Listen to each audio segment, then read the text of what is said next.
Hola, ¿qué tal? Mi nombre es Carolina Paredes de EQ Talent y el día de hoy te traigo el episodio número 3 de la tercera temporada de tu podcast Construye tu mejor versión. Una versión que solo existe en un sueño, el tuyo.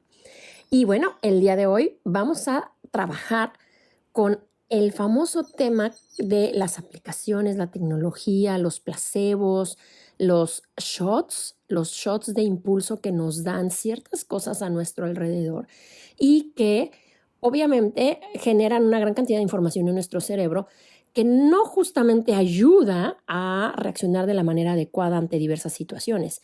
Si retomamos un poco el capítulo anterior, hablábamos del origen de los resultados en tu vida y de cómo todas las situaciones que vamos viviendo y las creencias de que el perro muerde, el perro no muerde, por qué unos tenemos miedo a unas cosas, otros tenemos miedo a otras circunstancias, dependen mucho de los procesos que hayas vivido y la manera en la que se gestionaron esos procesos o esas situaciones para generar ya sea un trauma o un impulso positivo que te haga salir adelante y enfrentar la situación de una forma distinta. Así es que en este capítulo, como bien te lo comenté en el episodio pasado, vamos a trabajar con este tipo de temas y quiero empezar con el tema de los placebos. ¿Has escuchado alguna vez la teoría del placebo en la que a muchas personas se les da una medicina diciéndoles que el medicamento les va a curar, pero resulta que este medicamento a la mitad del grupo se le da o el medicamento como tal y a la otra mitad se le da un chocho de azúcar que pareciera que es medicamento, pero no lo es. Al final del día es un placebo, es decir, es una mentira, ciertamente un engaño, pues, para hacerte creer que eso que estás tomando te va a curar. Se ha comprobado que no existe diferencia alguna en la mejoría entre los que tomaron el placebo y los que tomaron realmente el medicamento. Y ambos mejoran. La gente nunca se entera de eso, sin embargo, sienten mejoría y avance en su recuperación, aun cuando lo que les están dando es un chochito de azúcar. Entonces, las conclusiones son que la curación en realidad está centrada en la creencia sólida de la persona de que ese medicamento lo va a curar. Eso que están tomando los va a sacar del dolor. El ser humano tiene la capacidad de poder autorregenerarse de manera interna y de cierta forma. Mas no quiero decir que puedas curarte todo, aunque ciertamente hay muchos estudios que dicen que sí. La creencia o la confianza en algo más o en alguien más es súper poderosa. No me voy a meter aquí en temas de creencias, fe, etcétera, hacia algo fuera de lo que podría ser terrenal, ¿no? Sin embargo, es una realidad que es muy funcional y hay una gran cantidad de información al respecto. Esto es fácil, inclusive cuando tú vas al médico, el hecho de saber que el médico estudió en la misma universidad que tu papá, que va al mismo equipo, que le va al mismo equipo que tú o que comparten los mismos gustos, te hacen sentir más confiado, crees más en la persona porque hay coincidencias, tiene valores similares, confías y dices, sí, claro, me va a sacar de esto. Nuestra confianza no está centrada únicamente en los títulos que vemos colgados de los estudios y especialidades que tiene este médico, sino que va más allá. Establecemos un vínculo por medio de la admiración, la coincidencia, el respeto, la empatía con la que nos tratan. Este proceso de confianza que nos hace creer en el otro y en su capacidad de ayudarnos es tan grande que puede curarnos y llevarnos una mejoría mucho más rápida. No quito de la mesa la ciencia médica, pues tengo una gran cantidad de amigos médicos muy buenos y cuando hablas con ellos al respecto, te hablan de la importancia de la confianza, empatía y darles la tranquilidad al paciente de que todo va a estar bien, como una base del tratamiento adicional al medicamento que puedan recibir.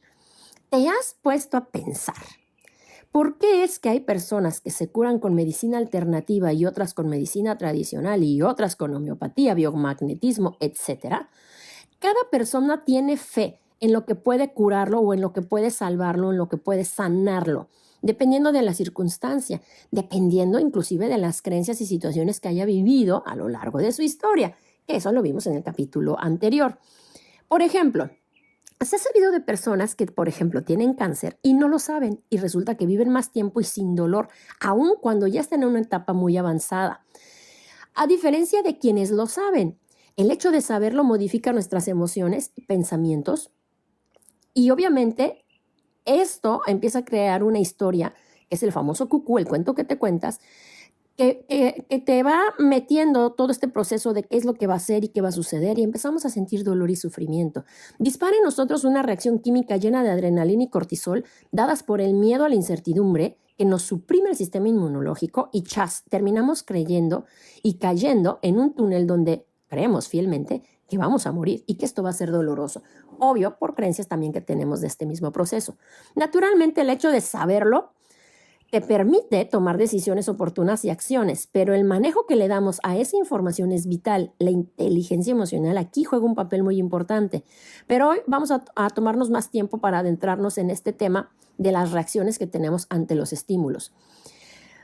Otro ejemplo muy común, y me voy a ir hacia la infancia y no justamente ya un tema médico, el famoso sana colita de rana. O lo que decimos a los niños, tómate este chochito, es medicina y te vas a sentir mejor. Y el niño confía plenamente en la mamá, se lo toma y ¡tarán! Listo. No es que se le haya quitado el dolor como tal, pero lo percibe diferente, exagera menos, confía en que se le va a quitar. Y la cercanía de mamá al cuidarlo hace que cambie. Es decir, la creencia en mamá lo hace entrar en calma. Esto emocionalmente le genera tranquilidad, por lo que el cortisol que se generó con el golpe baja, disminuye. Y entran las endorfinas que genera el apapacho y el cuidado de mamá. ¿Te das cuenta cómo todo surge en nuestra mente y tiene que ver, pues, con lo que consumimos alrededor? Es un vínculo que generamos y un aprendizaje, pero fíjate hasta dónde puede llegar. Digo, este es el lado positivo, el sana colita de rana. Pero también existe el negativo. Si andas triste, ¿qué es lo que sucede? Cuando andábamos tristes y éramos pequeños, adolescentes, etcétera, o teníamos un mal día y mamá nos decía, anda, mi hijo, cómete un panecito con chocolate, te vas a sentir mejor, échate un cafecito con un tamalito. Mira, la sopita que te hice de fideos. ¿Cuánto de nosotros no relacionamos sopita de fideo con mamá, con apapacho, con tranquilidad y con estar en casa? Lo mismo aplica con la cerveza fría para que te regrese el alma al cuerpo, para el desestrés, cosas por el estilo, inclusive el tema del café, etcétera. Creemos en el poder de la coquita, el cafecito, el panecito, de comer y comer para sentirnos mejor. Y eso a la larga produce una creencia. Sin café no funciono. Comer me hace sentir mejor. Y ahí tenemos problemas de sobrepeso, de azúcar digestivos, etcétera, por una creencia vinculada a una emoción. Obvio, nada como el amor de mamá, pero aguas. A lo que voy con esto es a que te vayas dando cuenta de cómo vamos relacionando ciertas cosas con emociones, con sentir tranquilidad e inclusive también con sentir estrés, como lo vimos en el episodio pasado. Hay una cantidad de mensajes que recibimos y aquí es la importancia de cuál es la información que metes en tu interior, en tu cerebro. Un chorro de eslogans. Si compras este producto serás más atractivo. Vive seguro en este residencial. O sea, en el resto no. Luce maravillosa con este abrigo. Siéntete cuidado y protegido con este equipo. La tarjeta que te da la seguridad y la tranquilidad de que tu dinero está seguro. Exclusividad y elegancia con la nueva camioneta. Corre veloz con estos tenis y sé más rápido que fulanito de tal. Si lo trasladamos todo esto a las actividades de nuestra vida, te das cuenta que tienen un efecto positivo y negativo. El positivo es que este tipo de situaciones y de confianza en otras cosas, personas, productos, te generan un bienestar, pero también hay cosas que te generan un malestar. Hay una delgada línea, porque puedes creer en personas que te lleven a hacer cosas inéditas, un coach, un jefe, una pareja, y te superas y vuelas cañón. Pero también puedes creer en personas o cosas que te lleven a hacer, literal, hacer cosas que no son adecuadas o te generan un mal. Y ahí surgen temas como las adicciones. Mientras más consumes, mejor te sientes. Mientras más tengas, mejor estás. Mientras más compres, más feliz eres. Es el tipo de información que nos venden y que nosotros abrimos la puerta para recibirla y creerla. Entonces llegamos al punto donde basamos nuestra felicidad en nuestra capacidad de tener y obtener para poder estar bien. Aquí es donde está la delgada línea en esta carrera por ser felices. De tener satisfacción a realmente tener una vida saludable y equilibrada. Las creencias adecuadas en el lugar adecuado generan grandes cambios, pero si es al revés, pueden generar mucho daño. Por ejemplo, la ideología de Hitler movió una nación entera y movió la mente de millones a hacer cosas atroces. Por una ideología o una creencia como la quieras ver, de poder, de miedo, de egoísmo. La mente es poderosa, por eso es tan importante saber qué le metes a tu cabeza, qué información es la que consumes, qué libros lees, a quién escuchas, qué podcast escuchas, sigue escuchando qué música cantas. Así como eres lo que comes, también eres lo que escuchas, lo que lees y lo que ves. Mientras más le vamos escarbando, más van a salir cosas. Y me voy a meter aquí al tema de los detonadores de emociones. Por ejemplo, las apps. Y cómo todos estos placebos de felicidad aparente que obtenemos en ellas tienen un efecto contrario en ocasiones. Existen hoy en día una gran cantidad de aplicaciones y de juegos que te dicen que si juegas te vas a relajar. Desestrésate jugando, por ejemplo, y la realidad es totalmente otra. Hay un juego hoy en día en donde tienes que rescatar a un rey de que se queme o se lo coma un monstruo. Y el mismo anuncio te hace decir, mueve esa pieza, porque obvio, la máquina mueve las fichas despacio y se equivoca para generar en ti esa desesperación por hacerlo tú y resolverlo, hasta que chas, tú mueves la ficha en la pantalla y te enganchas en el juego y lo descargas y salvas al rey y sientes adentro esa satisfacción de decir, así era, ¿ves? Y de manera inconsciente. ¿Te das cuenta? Te lleva a la impaciencia por la lentitud de respuesta de la máquina hasta que dices, yo lo hago, mueves la ficha. Hay otro que pone a una mujer que su marido la deja por otra y la deja en la calle con la hija y depende de ti que le caigan monedas para que se cierre la puerta y les deje de entrar el frío. Pero si te equivocas, se quema la casa y ponen realmente a los muñequitos con cara de sufrimiento que te hacen reaccionar y decir yo lo hago. Acuden a la sensibilidad humana para que bajes un juego y te enganches ahí. Son disparadores de emociones. ¿Necesitas sentir angustia en un juego, desesperación y frustración? La verdad es que no, con la vida tienes suficiente. Sin embargo, este tipo de aplicaciones y de juegos tocan la vulnerabilidad, el sentido de humanidad, disparan las sustancias incorrectas y lejos de relajar, de manera inconsciente, van generando una necesidad de estar ahí metido porque van manejando la capacidad de logro al avanzar en los juegos. Y esto va bloqueando ciertas áreas en el cerebro que hacen que no pienses. Por eso es que pareciera que mientras jugamos nos desestresamos, porque no pensamos, pero porque la información no llega justamente al área adecuada en el cerebro, sino que pasa directamente a la parte posterior, donde realmente estás como ido, como cuando tus hijos están idos viendo la televisión y les dices a cenar. Y tienen una cara frente al televisor y les hablas 1000 veces y no te hacen caso justamente porque no están conectando de la manera adecuada con el cerebro, porque para eso están hechos los programas, te hacen no pensar, pero los detonadores que tienen a nivel emocional son realmente ahí el problema. Claro que si nos vamos a tema de redes sociales, nos encontramos con algo bien similar. Los likes, los comentarios nos hacen esbozar una sonrisa, porque obviamente son de reconocimiento, de aceptación, de amistad, de cercanía. Pero son shots temporales, son como pequeños escapes de ahí de endorfina, de oxitocina, de dopamina, y con eso vivimos, con shots cortitos y reales que nos generan dependencia. Es como los antidepresivos. Esta semana, escuchando un libro buenísimo de Marianne Estapé, una psiquiatra muy reconocida, hablaba del uso indiscriminado de los antidepresivos porque es más fácil recetarlos que trabajar con la persona. Y se ha creado una dependencia a ellos increíble. Y cuando la persona deja de tomarlos un par de días, se viene abajo y pasa el tiempo y no logra dejarlos. Me queda claro que la sobrepoblación, el poco acceso o el bajo acceso que tenemos a la medicina de cierta manera, hace que los médicos les sea mucho más fácil recetarte un antidepresivo, un antiansiolítico para tenerte tranquila, que realmente transferirte a terapia, a hacer otro proceso distinto para poder salir realmente del problema. Pero bueno, eso es lo que vivimos hoy y obviamente somos el resultado de todo lo que hemos generado. Por eso estamos también como estamos. Pero regresando a Marianne Estapé, ella habla justo de que se usan los antidepresivos, antiansiolíticos para equilibrar ante una situación específica y se deben de retirar, obvio acompañado del proceso terapéutico, lo mismo que te acabo de decir. Esto es un medicamento, pero aplica igual con el alcoholito relajante y desestresante, el cigarrito, el cafecito que te hace reaccionar cuando lo que ocupas es descansar, que tu mente pare. Relacionamos el placer, la tranquilidad, la calma con sustancias, alimentos, objetos, personas o redes que nos terminan haciendo dependiente. Ya sé, me vas a decir que no es cierto, que tú no dependes de las redes y los juegos, ni del cigarrito, ni de la coquita. Pero hagamos algo, te reto a desinstalar de tu cel las aplicaciones de redes por un mes. Si necesitas conectar con alguien, porque el pretexto es que ahí tienes a gente que no ves o que está lejos, pues márcale. Te doy chance que te quedes con el WhatsApp, aparte es el mayor centro de negocios, ahí funcionamos todos, ¿no? Saca solo las sociales, no Insta, no Facebook, no TikTok. Y me cuentas qué es lo que sucede.